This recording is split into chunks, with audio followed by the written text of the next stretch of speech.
राम राम सभी को, कैसे हैं आप सभी। तो आज मैं व्लॉगिंग सीधा कुकिंग से शुरू करती हूँ क्योंकि आज है विश्वकर्मा डे।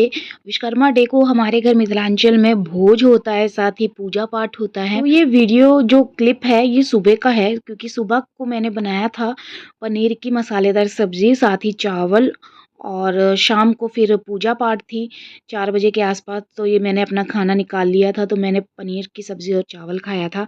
साथ ही पूजा पाठ के लिए यहाँ पे देखिए काफ़ी सारा, पूजा पाठ के लिए नहीं, पूजा पाठ के लिए बूंदी और नमकीन, जिसको यहाँ पे झिल्ली भी कहते हैं, वो बन चुका था। ये लड्डू सब में बांटने के लिए बन रहा था। ये कम से कम 1000 पीस लड्डू होंगे, और इससे पहले जो हमने झिल्ली और नमकीन बनाई थी वो भी बांटने के लिए थी।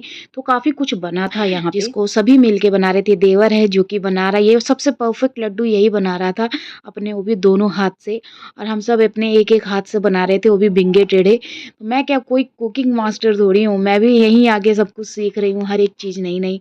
यहाँ पे सब लोग लगे हुए थे लड्डू बनाने में। जिस तरह शहरों में दिवाली पे सबको बोनस मिलता है ना, मिथिलांचल में यहाँ पे विश्वकर्मा पूजा पे सबको यहाँ पे बोनस मिलता है एक टाइप का। तो यहाँ पे लड्डू बटेगा भी और सबके लिए पैक भी होगा। तो ये चीज़ मुझे काफ़ी अच्छी लगी। ये हर जगह अपना अपना तरीका है गिफ्ट्स और मिठाई देने का। तो यहाँ पे हाँ, ये तो लड्डू बन रहे थे और कपड़े भी आए हुए थे, कम से कम 10 लोगों के कपड़े आए हुए थे, और 5 टूक कपड़े आए थे। यहाँ पे 5 टूक बोलते हैं, जिसमें पैंट, शर्ट, कच्छा, बनियान और एक गमछा होता है। तो इसी तरह से 5 सेट, 5 नहीं 10 सेट बने थे, जो कि बटाना था लेबर सबको। तो ये सारी मिठाइयाँ भी बन रही थी, उनको पैक होंगी जाएंगी।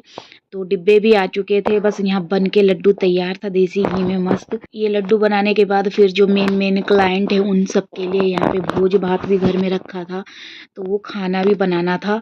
तो उसकी जिम्मा भी मेरे सर पे ही था। तो यहाँ पे आरुष को दूध पिला रही थी। आरुष मस्त पूजा में जाने के लिए धोती कुर्ता पहन के रेडी था। मैंने कहा चलो पहले इसको दूध पिला देती हूँ।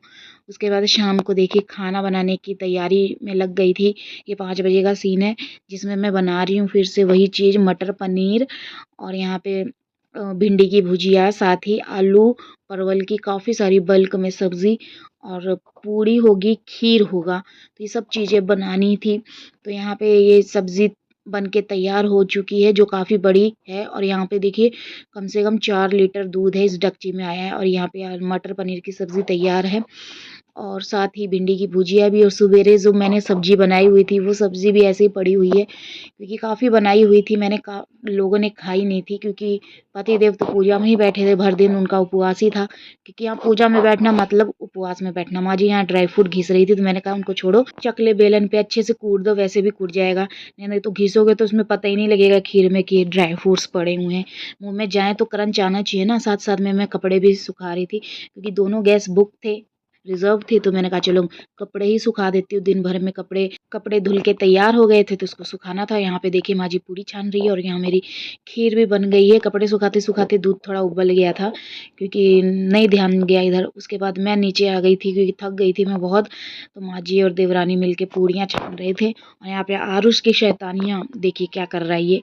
मतलब जिस हिसाब से लक्कड़हारा जो जिस टहनी पे बैठता है और उसी को काटता है, एक मंदबुद्धि लक्कड़हारे की कहानी है ना, वैसे ये है। सोफे का ऊपर वाला गद्दा नीचे गिरा दिया, उसके बाद उस गद्दे को ऊपर उठा रहा है।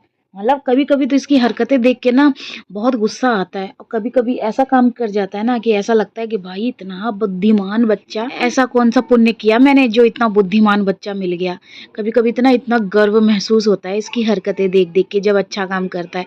और कभी कभी ऐसी हरकतें करता है ना, तो मैं कोस रही होती हूँ कि क्या खा के पैदा किया है इस शैतान बच्चे को। मतलब कभी कभी तो बहुत ही गुस्सा आता है इसके ऊपर, ऐसी ऐसी हरकतें करता है, और दिन भर में 1000 बार कपड़े बदलता है। अब यहाँ पे देखिए कैसा काम कर रहा है। मतलब मैं हमेशा इस चैन को ना ओपन करके रखे रहती थी कि चैन ना खराब हो, लेकिन ये लड़का जैसे ही इसमें से कोई कपड़े निकलेंगे और मैं बंद करना छोड़ देती हूँ, भूलती नहीं हूँ, मैं छोड़ ही देती हूँ कि चैन ना खराब हो, तो ये खुला हुआ देख ही नहीं सकता, इसको तुरंत बंद करेगा। और ऐसा गंदी तरीके से बंद करेगा ना कि इसने इसको फाड़ भी दिया, इसके कवर को देखिए नीचे की तरफ से इसने फाड़ दिया है। मतलब कभी कभी तो अच्छा करता है, कभी कभी तो बहुत बुरा काम करता है। यहाँ पे कुछ कुछ अच्छा काम करता है कि कोई कीड़े मकोड़े अंदर ना चले जाएं। अभी देखिए लात मार के इसने गिलास को गिरा दिया है, तो मुझे लगा इसको बेड के नीचे गिरा देगा, लेकिन नहीं, ये गिलास उठा के मस्त टेबल पे रखता है बिल्कुल अच्छे बच्चे की तरह। भर दिन इसकी ऐसी शैतानियाँ, कभी अच्छे काम कभी बुरे काम चलते रहते हैं। और यहाँ पे देखिए टेबल पे पानी गिरा हुआ है, अब उसको हटा के ना उसको पीने की कोशिश कर रहा है, तो ये इसके बुरे काम है। ज़्यादातर तो ये पिटने वाले ही काम करता है।